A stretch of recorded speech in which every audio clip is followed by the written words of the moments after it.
Hola, mi nombre es Isabela Bustamante, soy estudiante de Nanotecnología y Ciencias Químicas en el TEC de Monterrey, Campus Monterrey, y les doy la bienvenida a la quinta cápsula del curso de Química Orgánica Mecanística. Y hoy hablaremos sobre las reacciones de eliminación, específicamente las tipo 1.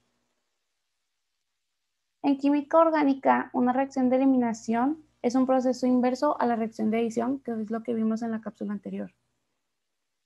Es una reacción orgánica en la que dos sustituyentes son eliminados de una molécula, creándose también una insaturación, ya sea un doble o triple enlace o incluso un anillo.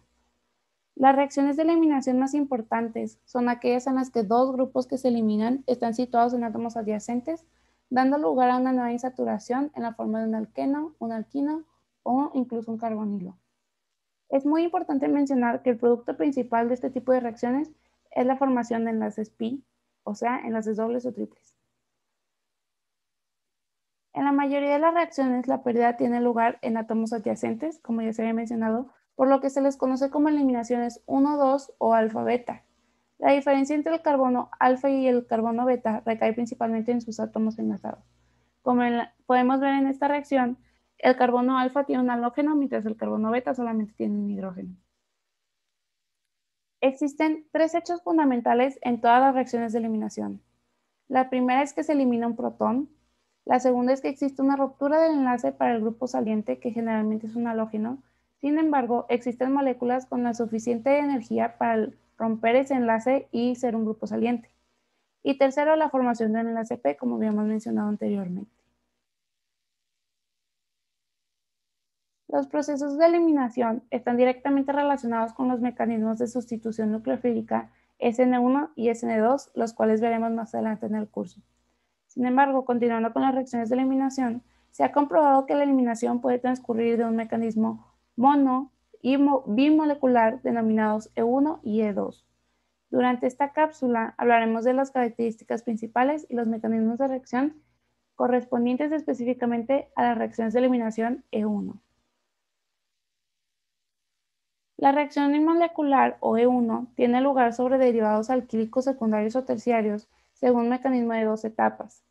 En la primera se produce la salida de un grupo saliente que forma el carbocatión y a continuación la pérdida del protón en beta para formar un doble enlace, donde más adelante veremos el mecanismo de reacción. Entre las características generales de este tipo de reacciones podemos mencionar que, como ya vimos en la imagen, es un proceso de eliminación de dos etapas. La primera se conoce como ionización y la segunda como desprotonización. También podemos mencionar que la velocidad de reacción solo depende del sustrato, que es la primera etapa determinante de la velocidad, lo cual nos genera una cinética de primer orden. Y también podemos mencionar que las temperaturas altas favorecen a la E1, específicamente frente a la SN1. Como había mencionado en las cápsulas anteriores, un mecanismo de reacción es un postulado teórico que intenta explicar de manera lógica cuáles son las reacciones elementales e intermediarias que suceden en la reacción química y que permiten explicar las características cualitativas y cuantitativas observadas en el desarrollo. Para entender un poco mejor cómo se llevan a cabo las reacciones de eliminación, veremos paso a paso el mecanismo de reacción de salida de un grupo halógeno, específicamente boro. Los halógenos son los grupos salientes más comunes. Esto se debe a que poseen una gran electronegatividad y se les facilita romper los enlaces compartidos con el carbono y tener una estabilidad mayor cuando se encuentran en estado iónico. El primer paso es la formación del carbocatión. Esto sucede cuando el grupo saliente deja la molécula y se obtiene un catión, el carbono, y un anión, el grupo saliente.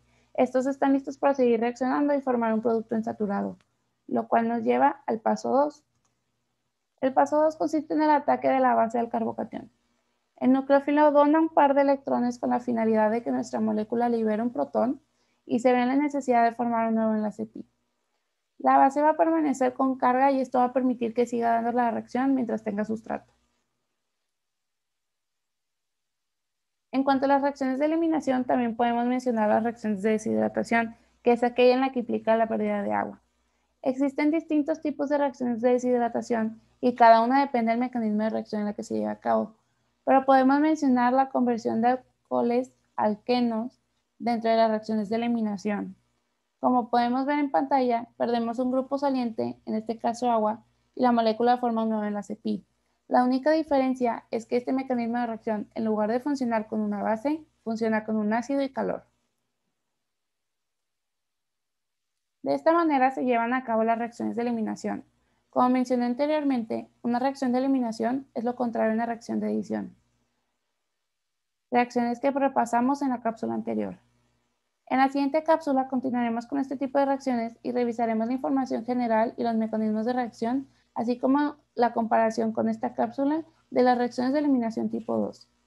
Muchas gracias por su atención y nos vemos en la próxima cápsula.